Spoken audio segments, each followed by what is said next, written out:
पुण्यातील गोऱ्हे खुर्द गावाच्या हद्दीत खडकवासला धरणात बुडून 2 मुलींचा मृत्यू झाल्याची अतिशय धक्कादायक घटना समोर आली आहे।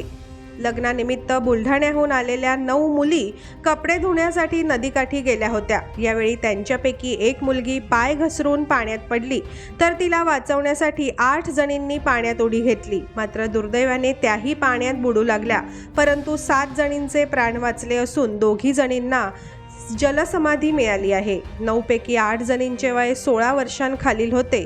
यातील 4 मुली व 1 महिला अशा 5 जणींना एका धाडसी शेतकऱ्याच्या प्रसंगावधानामुळे जीवदान मिळाले आहे। संजय सीताराम माताळे, वय वर्ष 53, राहणार गोरे खुर्द हवेली, असे या देवदूत बनून आलेल्या शेतकऱ्याचे नाव आहे। माताळे यांच्या कृत्यांचं सर्व स्तरातून कौतुक केलं जातंय। आज सकाळी 9:30 वाजेच्या सुमारास स्मशानभूमीत सावडण्याचा विधी सुरू होता। या विधीला संजय माताळे उपस्थित होते।